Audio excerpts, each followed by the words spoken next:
Sorry.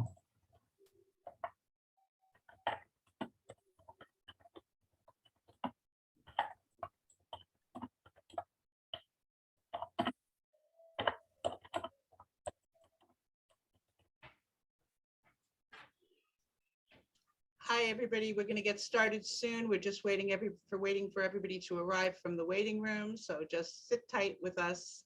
We're really looking forward to a wonderful afternoon.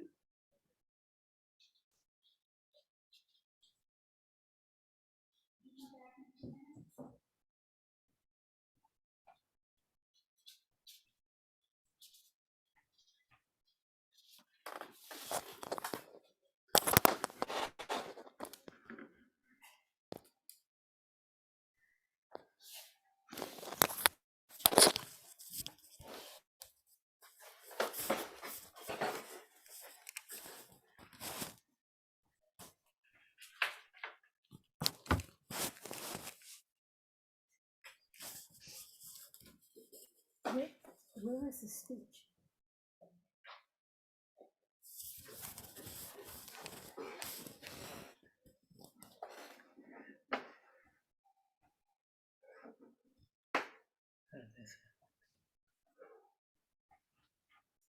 You are viewing her screen. You are not looking at your screen. Okay. Okay. Your screen will come back. Okay.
Okay, Marcy.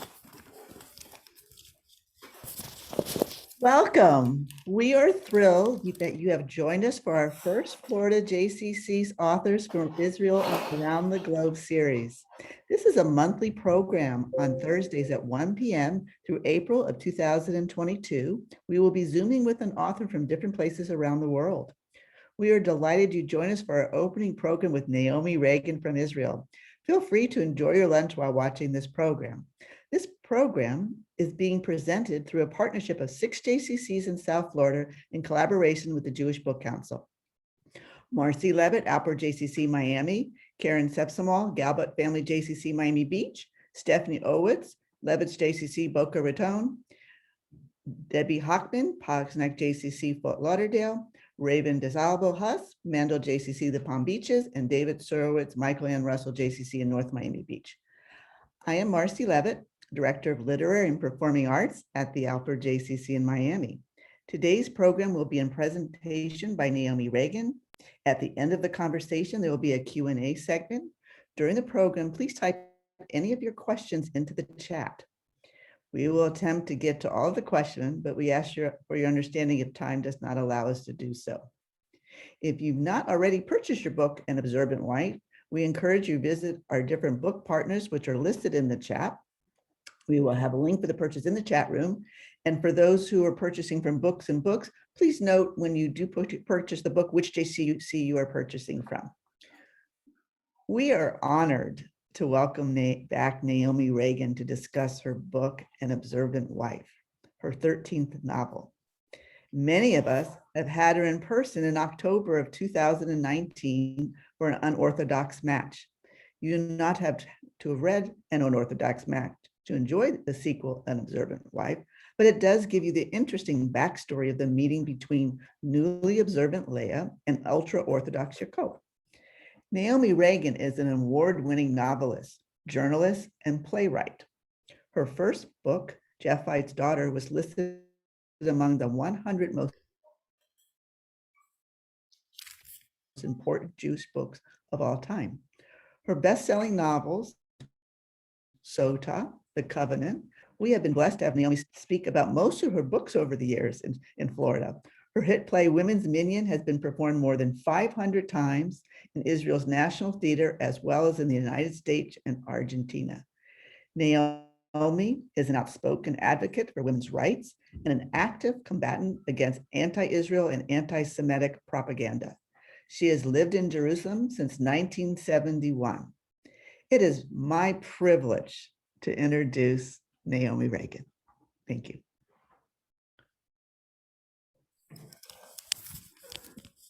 Hi, everybody. You know, I'm looking at myself backwards, so I can't figure out which way the park should go.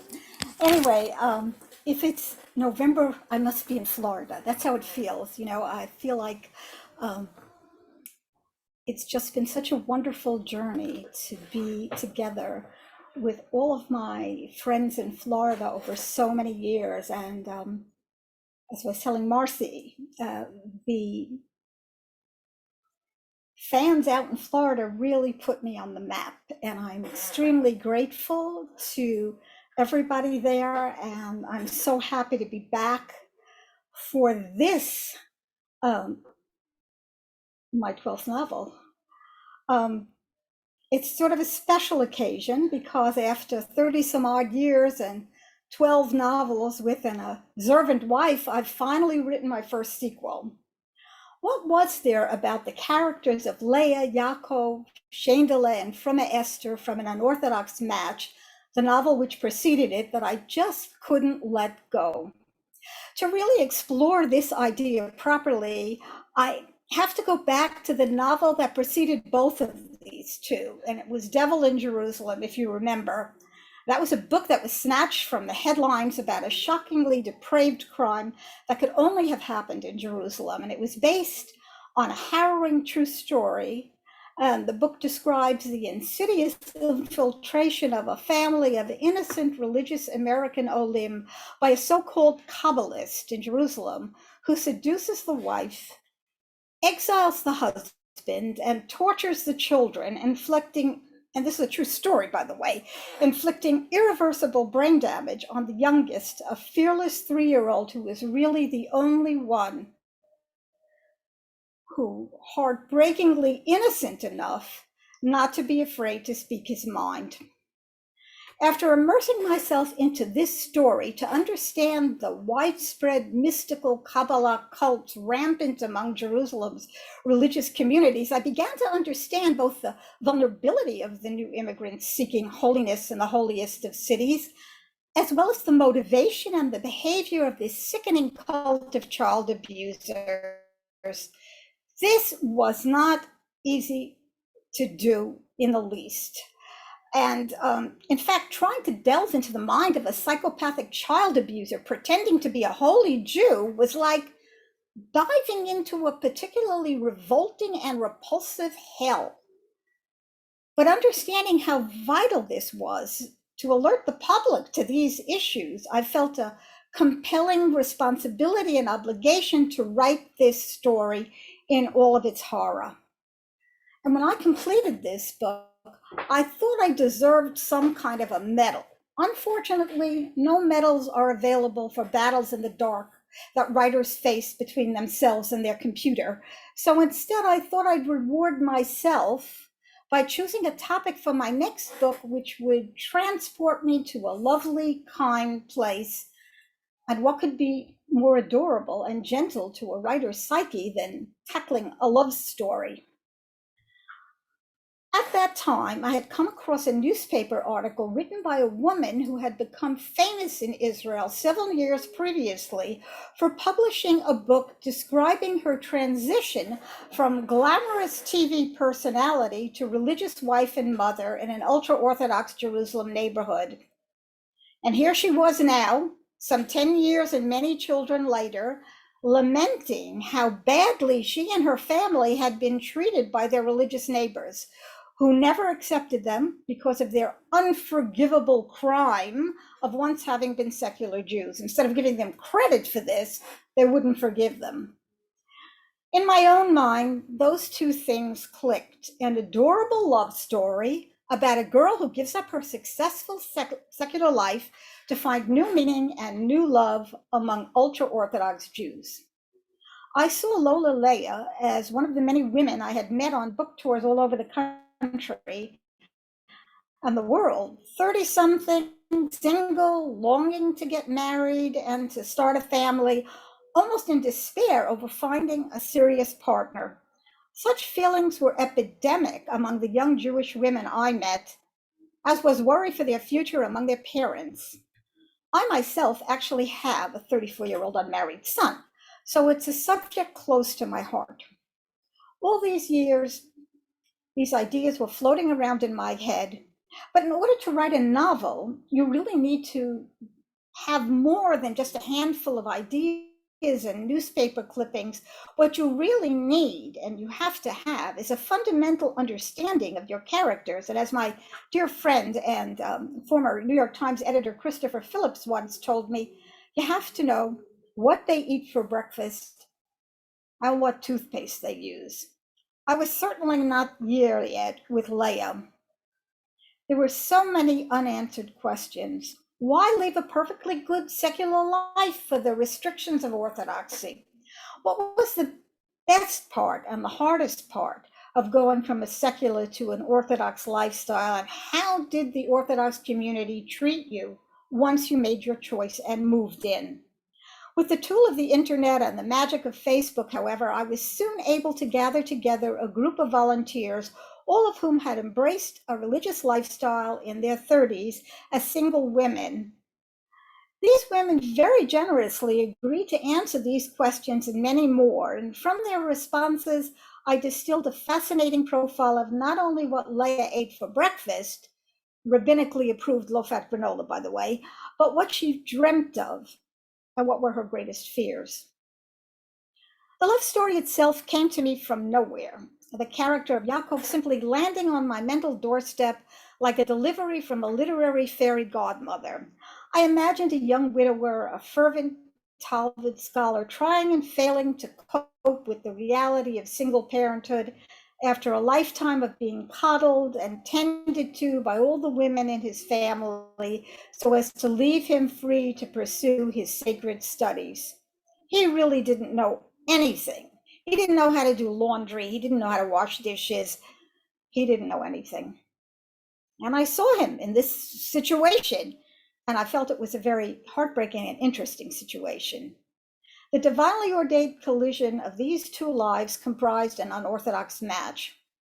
But when I got to the inevitable place in the novel where I needed to take a leave of my creation, sending them off like a kind parent to live their lives out in the imagination of my readers, something very strange and unprecedented happened to me.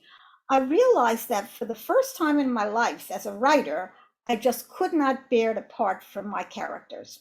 Not yet, anyway. I had so much more I wanted to explore as I envisioned their future together. Unlike writers of fairy tales, I could not rely on happily ever after, not with a modern woman, however in love, and a man who was deeply committed to ancient rules and laws, some of which were medieval when it came to women's place in the world. When I looked ahead at what I knew was in store for them, it made me tremble.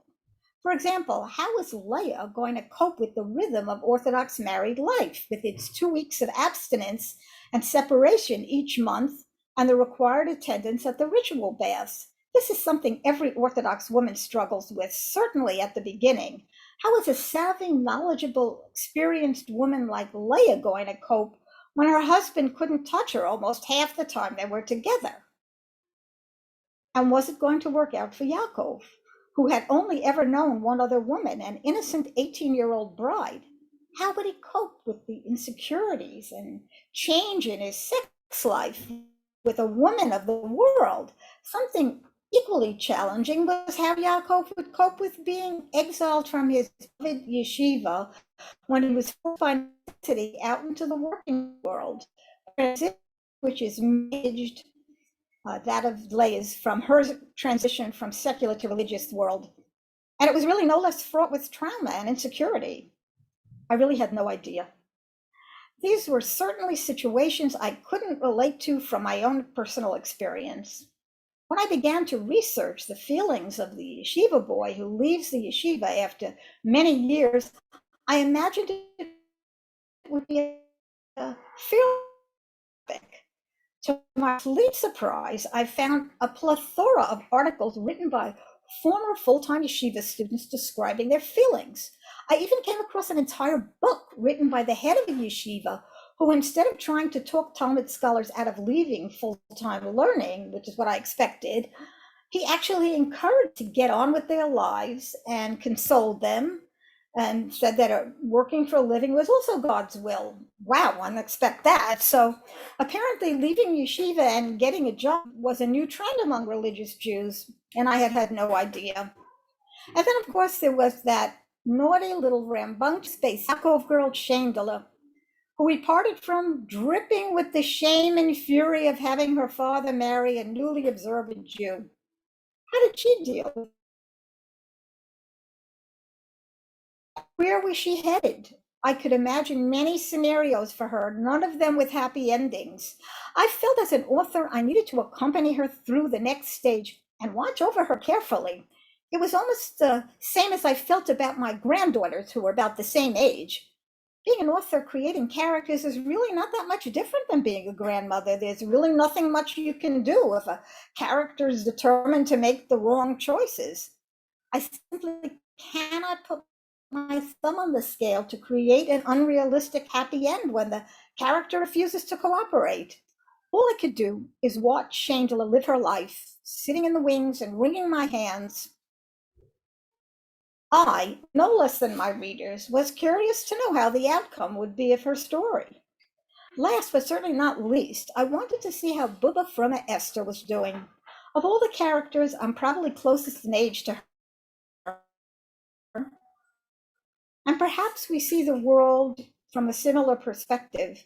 I was interested in seeing through her eyes how the family and community was faring and what clever things she would come up with to make their lives holier and better.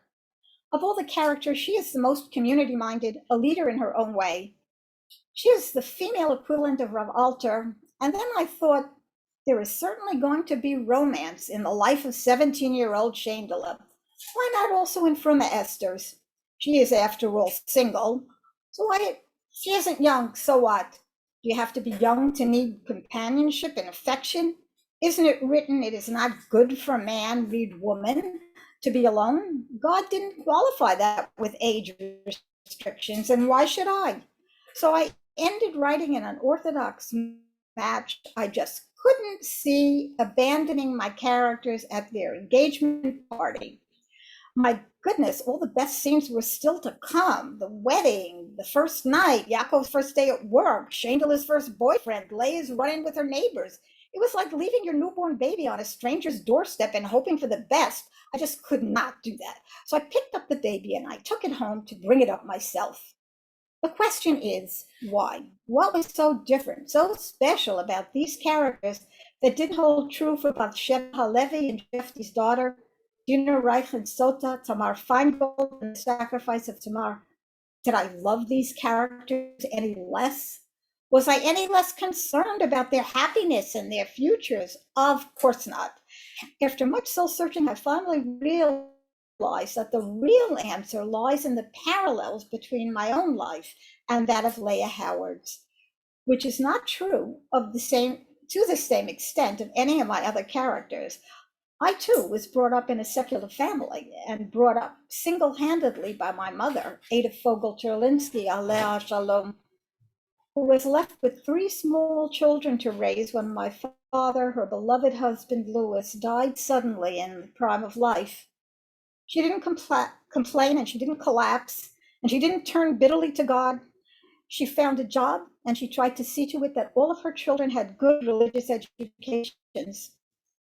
Most of all, she provided her children with a wonderful personal example of how a good human being and a good Jew should behave. I've always admired that so much. How she succeeded in going back to work as a secretary in the Board of Education and kept climbing the ladder by passing one after another civil service exam until she reached the very top in her field. She worked so hard, but through it all, she had a wonderful sense of humor. Whatever troubles we had, and believe me, we had them, I remember there was hardly a day that went by where there wasn't laughter as well. I remember how she encouraged each of us to be creative. My brother Jay, the entrepreneur, my brother David, the craftsman, and me, the writer. I remember exactly where it was I decided to write. It was a cold winter's night, and my daddy had died in February, and spring really seemed so far away that year. I remember lying in the dark in my cold, narrow bed and calling out to my mother. I can't sleep, I said to her. I have nothing to think about. And she called back, think about something nice. Think about the country, about cows and chickens and grass. Now, growing up in a New York City housing project where the minuscule patches of grass were all chained off, and the only cows and chickens to be found were wrapped in clear plastic in the supermarket, I called back, I can't, I'm cold. And then she came to me and covered me with her old fur coat, one of those extravagant gifts my father had given her during the early days of their marriage. And when she laid down beside me and put her arms around me, she whispered, do you want me to read to you? Now, I don't really know if I did, but I wanted her to stay, so I must have said yes. And then, for some reason, which will never understand, she took out a copy of David Copperfield. I don't know why. But now, years later, I can only imagine the shock of recognition in my 6-year-old soul when she read, I was a posthumous child, and my father's eyes had closed upon the light of this world 6 months when mine opened on it. And there was something strange in the shadowy remembrance of his white gravestone and the indefinable compassion I suddenly felt for it lying out alone there in the dark night when our little parlor was warm and bright with fire and candle, and the doors of our house were almost cruelly, it seemed to me sometimes, bolted and locked against it. So said Dickens. Story of a little boy suddenly orphaned a father, and later most nightmarish of worries, his mother as well. The injustices, the kindness of strangers, the sadness and the triumph was a revelation to me. I was not alone. Others, children not unlike myself, had gone through the same tragedies and triumphed. I remember growing drowsy and warm. I remember finally being able to go to sleep. But before I did, I remember turning to my mother and whispering, I'm going to be a writer someday. I'm going to write my own book.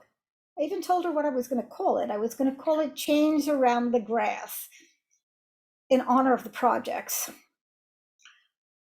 My mother was nothing like my character, Cheryl Howard, who was a rebel and an atheist. Well, not Sabbath observant. My mother believed in God and lit candles every Friday night, using the 100-year-old pewter candlesticks bequeathed to her by her own mother, who she had lost at an age very similar to mine when I lost my father. Like my character, Leah Howard, I too eventually found my way to God and to orthodoxy after finding secular American life and its possibilities wanting. And however much I came to love and respect an Orthodox lifestyle and to bring my children up that way, I too found myself on a collision course with the hidden evils in that world because I, like Leah, refused to accept that such things could be part of the sacred life I had been taught to seek, to live, and to respect. All these things deserved a book of their own, and so my first sequel was born. An observant wife takes the love story of Yaakov and Leah from the passionate beginnings to the far more complex and profound relationship they share as husband and wife. Certain things certainly surprised me as the story unfolded. Yes, an author can be surprised. I remember reading once that Tolstoy said, "To my utter shock, Vronsky took out a gun and tried to kill himself." Now, you may think that's strange, but it isn't really, because your characters really have a life of their own and they speak to you if you're a good writer and you have a great relationship with your characters and you understand them, they will speak to you. But you cannot tell them what to think and what to do. They will tell you. But I think the character that surprised me most of all in this book, in the sequel, is Shandala, as she transitions into young womanhood, undergoing a whole shocking experience that tears the whole family and the entire community apart. I certainly did not see that coming. The writing of an unorthodox wife felt to me as if I was finally summing up decades of thinking and writing about the ultra-Orthodox world. In writing about Leah and her future, I was basically examining my own life. Today, when the doors and windows of the once exotic and mysterious religious world have been flung open and tourists are traipsing through with their cameras through dramas like Netflix Unorthodox and schlocky reality shows like My Unorthodox Life, documentaries like A World Apart, and movie after movie which leaves no stone unturned in exploring every dark corner of Haredi life, homosexuality, lesbianism, wife abuse, child abuse. I have some mixed feelings about all of this. It was, after all, my book, Jephthah's Daughter, that really battered down those iron gates and pulled up the shades and the drawbridges.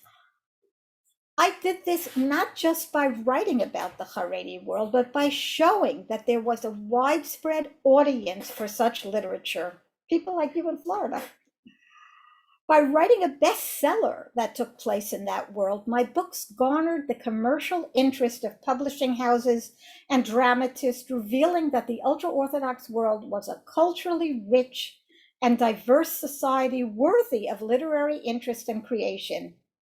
I am very proud of the part my books have played in convincing cultural arbiters that this world, this society, is no less fascinating than the world of Japanese geishas or Mormon fundamentalists, that it deserves the interest of serious literary creation. This has not been without controversy.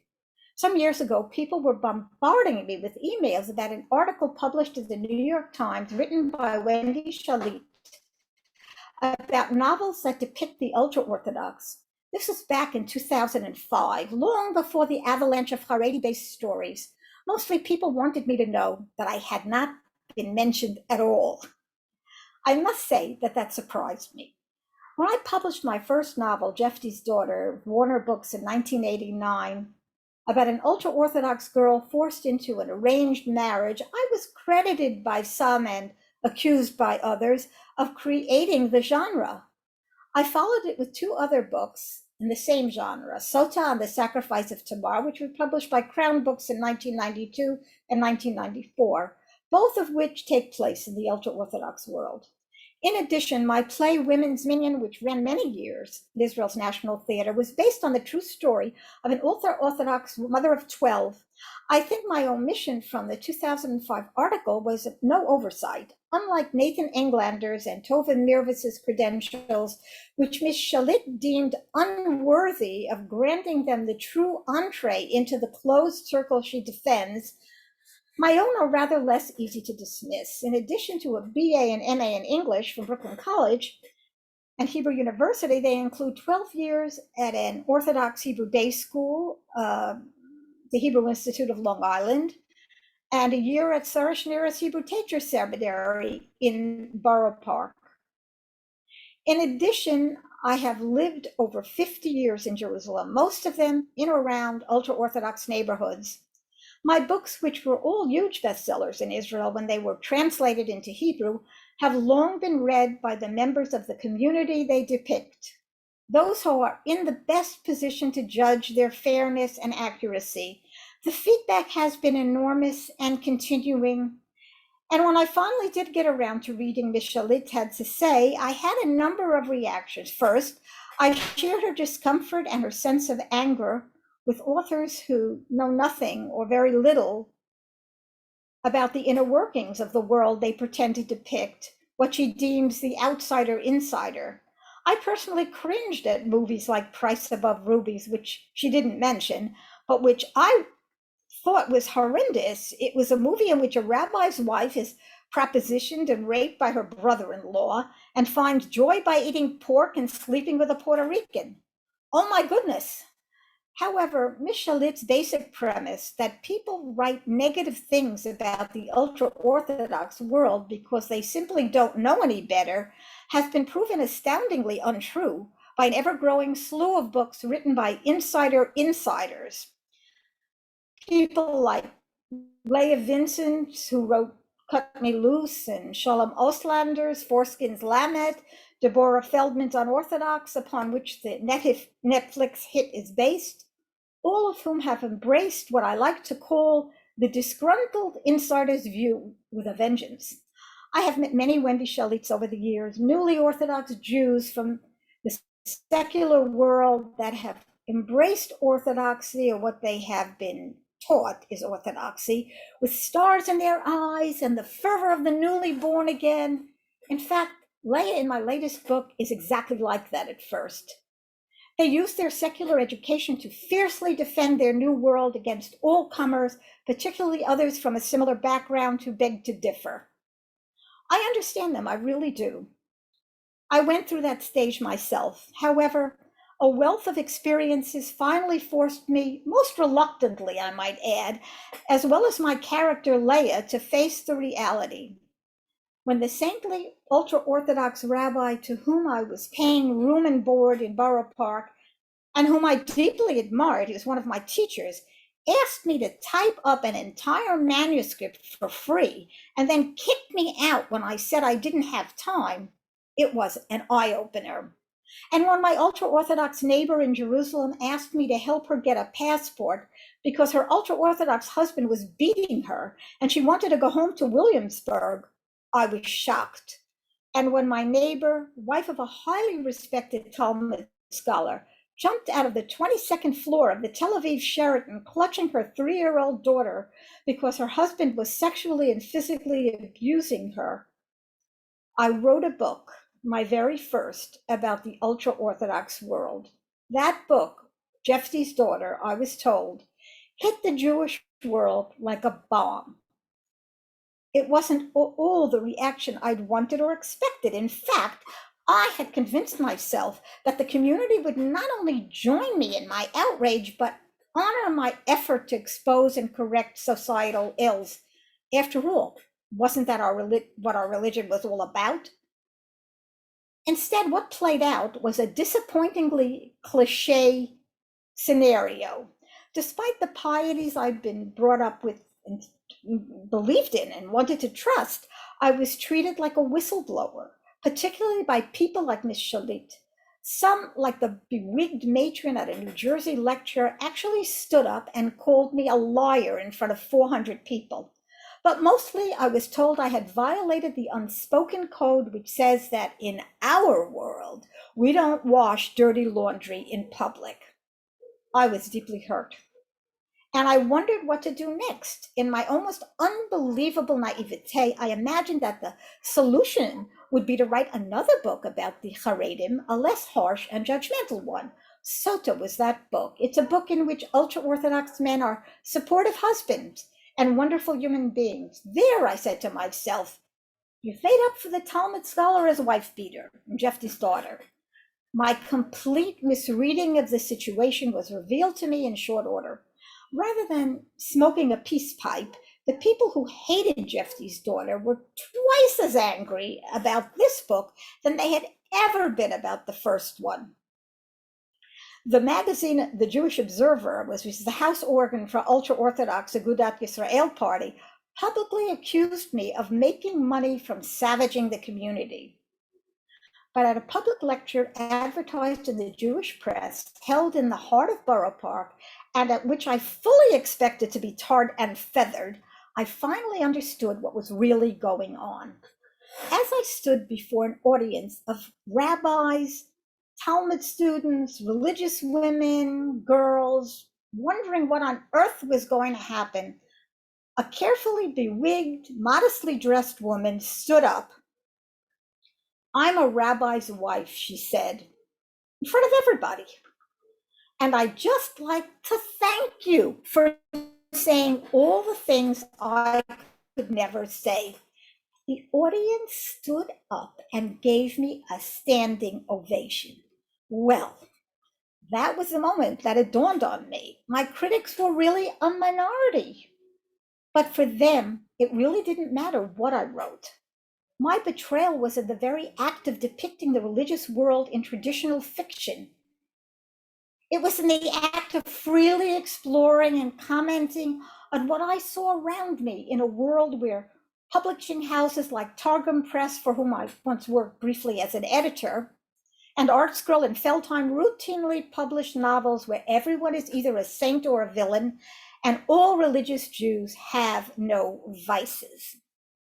It was in my attempt to show complexity and shades of gray that I had betrayed them, and more in the act of creating myself, a female, a pulpit in which to express my criticism of the world around me. Armed with this knowledge, the heavy burden of guilt and remorse lifted from my shoulders, I chose to write The Sacrifice of Tamar. Ironically, it was that Borough Park lecture hall where a young woman approached me offering to share her own horrific tale of rape by a stranger as she babysat her sister's children. I learned so much from her and from her husband in the dynamics of love and mourning and forgiveness that goes down between Haredi married couples faced with such a criminal assault. It was that group, the ones who rose to their feet and applauded my efforts to make life better for them and their children by exposing all the hidden pain and corruption that had hitherto been taboo, that gave me strength to write The Sacrifice of Tamar and to later go back to that world and write the 2 books that I have recently written. I admit I did flee for a time to calmer pastures, choking as I was beneath a black condemnation from a fanatical minority who continue to view me as the enemy. I go to weddings and they come over to me and they say, "Oh, you're destroying Judaism, and there's so many people that are not Orthodox anymore because of you." Nonsense. I am encouraging people to open their eyes and to live an Orthodox life according to the Torah, not according to some of the rules that society has created and which really don't mesh very well with what we're supposed to be doing as Orthodox Jews. So I wrote a book about Sephardic Jewry, about American modern Orthodox Jews.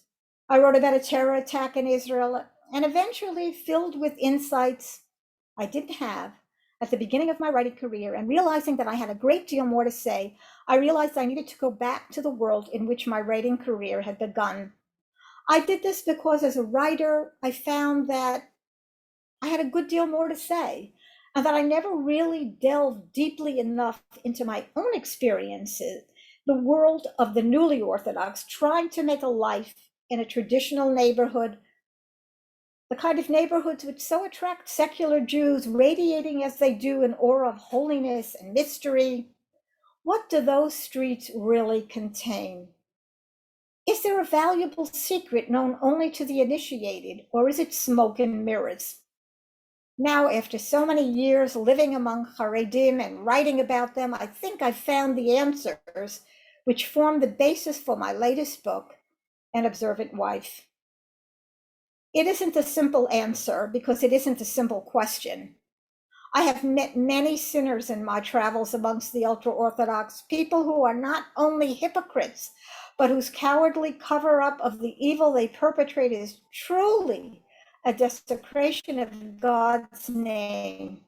This calls to mind the defense of the Australian pedophile Malka Leifer, who was sheltered from facing the consequences of her despicable crimes against the religious young women she was head of a seminary by none other than Israel's very ultra-Orthodox Minister of Health, Yaakov Leitzman, a Gera Chassid, who refused to extradite her for her crimes for years. She's back there now, though, facing the music. It includes Haredi community leaders, Rav Chaim Kanievsky, who encouraged whole communities to ignore coronavirus health regulations, leading to outbreaks where thousands were infected and hundreds died. I have also met and been inspired by rabbinical leaders, many of them, who are fearlessly forging new paths in serving God, who are not afraid to denounce what is wrong, and they stand up despite fierce criticism for all that is precious and holy and good. Among them is Rabbi Mark D'Angel, Rabbi Emeritus of the Spanish and Portuguese Synagogue in Manhattan, Rabbi Benny Lau, founder of a worldwide Bible study initiative 929, and the former rabbi of the Ramban Synagogue in Jerusalem, in which I was many years a member, and Rabbi Carmen Samuels, who founded Shalva, a unique institution that helps children with debilitating diseases and their families, and Rabbi Corman, who started the first shelter for Orthodox women who were abused by their husbands. I could give you many, many more names on both sides. So what is Orthodox or ultra-Orthodox Judaism? To describe it is like the proverbial committee of blind men sent to describe an elephant. All of us are molded in our beliefs by the part of that world that we have touched, and most importantly, the part that has touched us. I would not be continuing to write about this world if I thought it was hopelessly flawed, without hope of redemption. Quite the opposite. I continue to write and explore because I am driven by a desire to be fair, to be inclusive, to leave no aspect untouched and no facet unexplored. I have lived my life according to the rules of the Torah that I learned as a child in an Orthodox day school in Rockaway, taught mostly by modern Orthodox rabbis and a few ultra-Orthodox ones. I remember all of them with affection and respect and gratitude. Looking back, it has been a hard life, but a good one. A life filled with meaningful days, holy days, days I cannot imagine being deprived of by a secular lifestyle. Do Orthodox Jews practice what they preach? Not always. Do they pretend to be holier than they are? Sometimes. But as for the majority, they are good, simple people, honestly endeavoring to be true to their heritage and their religious upbringing, to live decent, honest lives close to God's world. This innocence often makes them prime target for Ponzi schemes and bad leadership, leaving them prone to dangers and losses a more sophisticated population would surely be savvy enough to avoid. Does this make them any less praiseworthy? It is a question that is heartbreaking to contemplate, for we cannot blame children for being taken advantage of, and yet we cannot help but cry for them and wish them more knowledgeable. We cannot help but wish their educators and leaders would prepare them better for the real world. And looking back, knowing all that I know, I have few regrets. My books and the new authors who have come along have reached into the heart of the society we write about, allowing for discussion and criticism, proving along the way that such things don't necessarily bring disastrous consequences, quite the opposite. Since Jeff's daughter, I have seen conferences on domestic abuse. I have seen the rise of Orthodox women's organizations like Kolech, which strive to better the treatment of women at the hands of rabbinical courts and in sexual harassment situations at work. I have seen a rich growth of fiction about the Orthodox world from new writers like Nathan Englander and Tova Mervis and Risa Miller, all of whom I read with interest and admiration. As for Miss Shalit's criticisms, the truth is, many in the ultra-Orthodox world and those who think they want to be part of that view literature much as Snow White's stepmother viewed her magic mirror. They don't want to see their face. They want to be told they are the fairest ones of all. I believe that except for cults like the Moonies, there is no legitimate society which should have a problem with fictional exploration. True, some authors might get the story wrong, just like early writers of Westerns fell into cliches about cowboys and Indians. But once a society is deemed worthy of fictional exploration, Eventually, the pendulum swings back. By making the lives of ultra-Orthodox characters the subject of fictional exploration, authors are mining a motherlode of rich and complex material. Even as some of it isn't perfectly realized, the experimentation can only, in the end result, prove possible, both for literature and for the religious world. In the end, An Observant Wife feels to me like my last word on this subject, but I wouldn't swear to it. Often a story comes along that an author hasn't thought of, some new twist worthy of study, something that sheds a new light on everything that's come before. If that happens, I will not be afraid to jump headfirst back into these waters, but only if it's a new lake, a new ocean with a new horizon. I refuse to tread water. In fact, my next book, which I am already in the middle of writing, opens up in an entirely new landscape, the world of the modern day descendants of survivors and Nazi hunters and their counterparts, the children and grandchildren of the perpetrators, all of them born long after the atrocities were committed. What is their relationship to the evils of the past as well as to each other? I was actually inspired by an impossible true love story between these two polar opposites, a Nazi hunter and a daughter of perpetrators. I take on the unimaginable task of exploring justice and forgiveness in the context of the horror that was our fate as Jews a generation ago. Have we any right to forgive? More can we, may we love? What obligations has the past bequeathed to us and our children, and what moral imperatives? Are they the same for descendants of the perpetrators, or are they wholly different? What do both of us need to do to move forward in honesty and compassion without forgetting the sacred obligation of memory, and what factors make it impossible? Look out for it next year. I hope to be back in Florida. It's called Sojourn with the Enemy. Thank you very much for listening, and I look forward now to taking some of your questions. So our first question is from Lois, and she says, at some point in the book, Mary Leah does have a wig, but was wondering why Leah never had to cut her hair.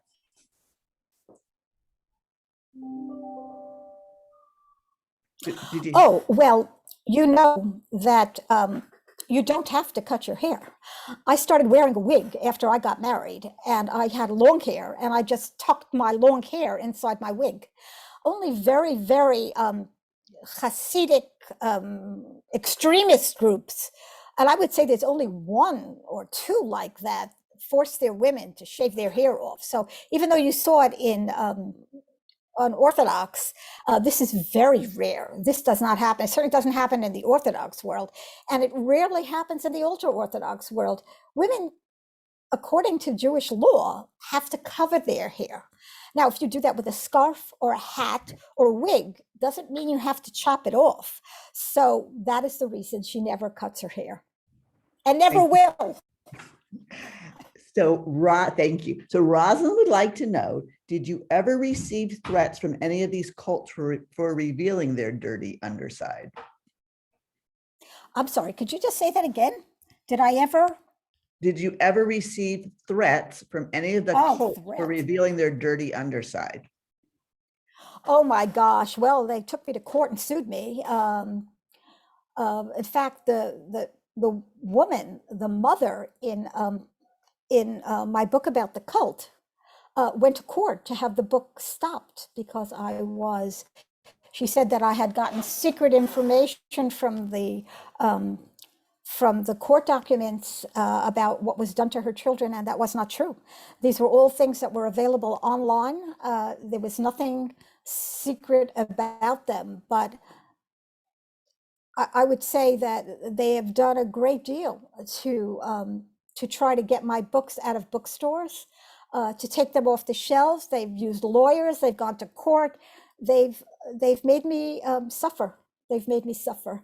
But all through it, I always remember that standing ovation that I got in Borough Park. And I said to myself, I'm not going to let them win. I have the right to say anything I want, to write anything I want, and I'm going to keep going. And that was it. That's what happened. Thank you. Millie would like to know, can you talk more about the Boba Lager cult? I'm not sure. The what cult? It's Bobo Lager cult. I'm not sure I'm saying it correctly. Oh, Bubblegur, the Bubblegur cult. Oh, Well, she wrote Boble. Bubblegur. Okay. Okay, why? First of all, where did I get that crazy name from? It is a combination of a number of Hasidic groups. You have Bubover, you have Gore, and there was another one, Bubover, Gore, and another one. And I put them all together. And what I was trying to say was give a picture of a Hasidic cult, because I have to say this. This is what I truly believe, and I don't have anything to lose. I believe that all Hasidic sects are at heart cults, because all of them have all the signposts of a cult. You have an infallible leader, and you are punished if you go outside the cult, if you disagree with what the leadership says.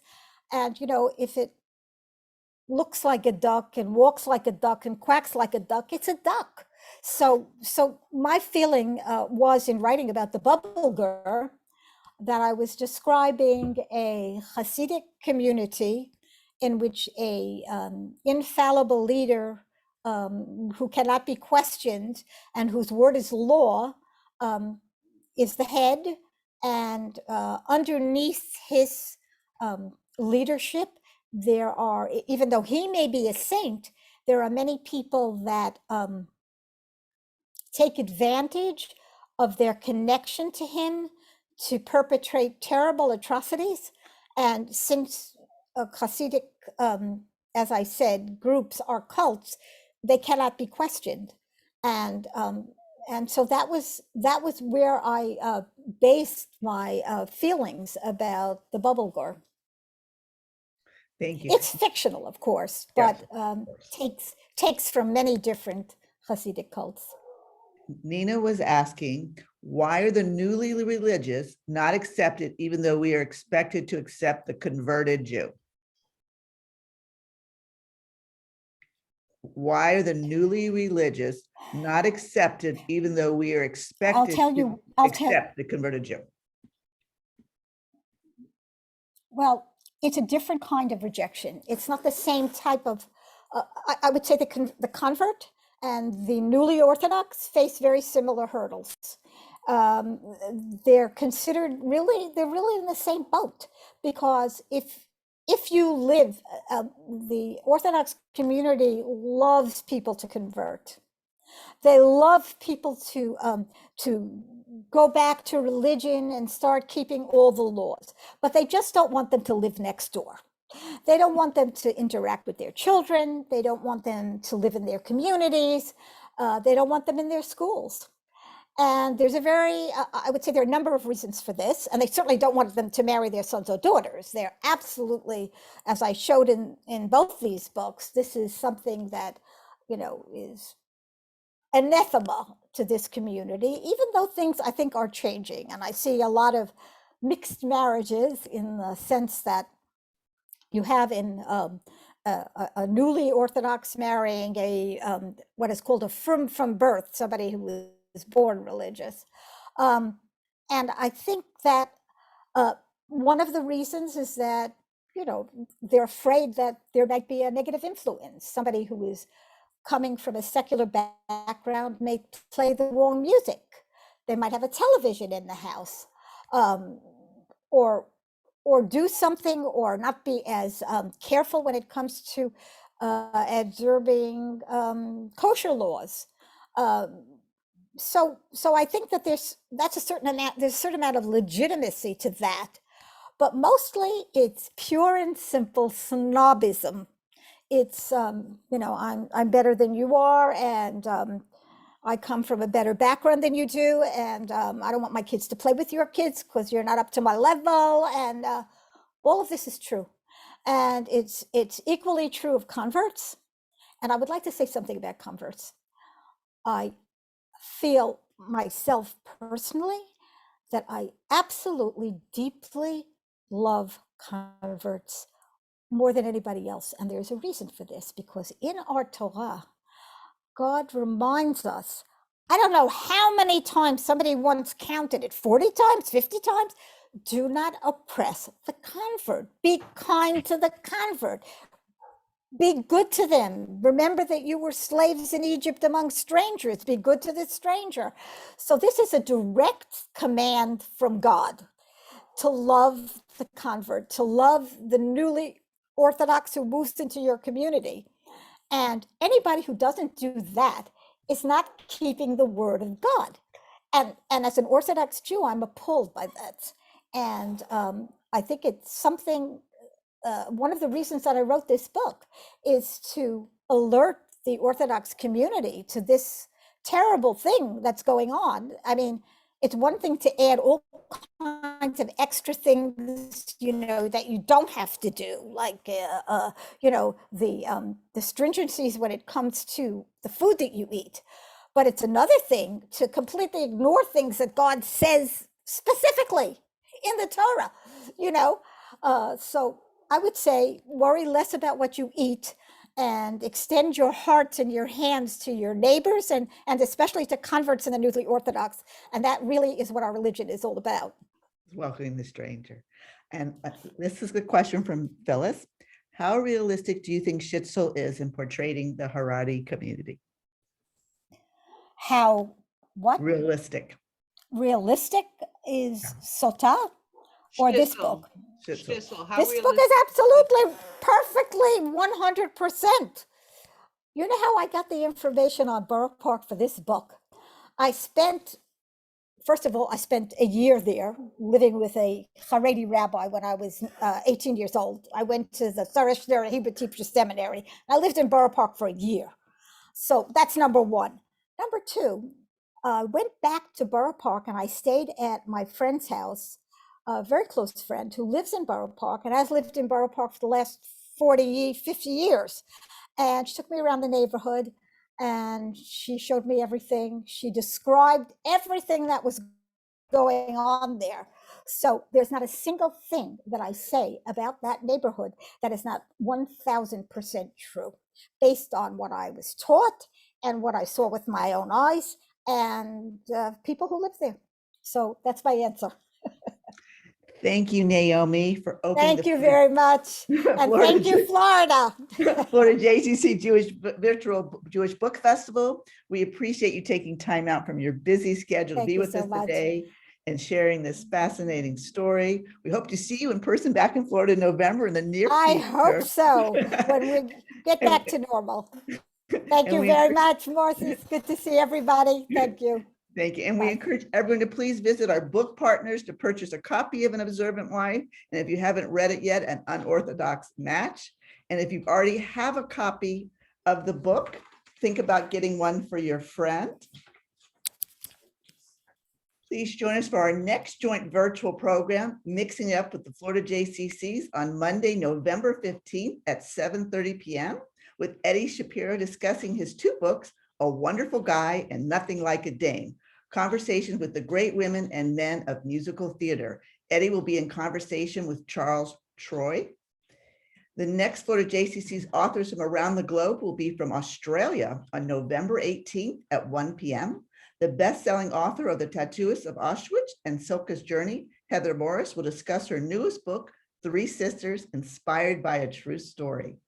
On behalf of the participating Florida JCCs, have a great day and thank you so much for joining us. Thank you, everybody. Bye. Bye.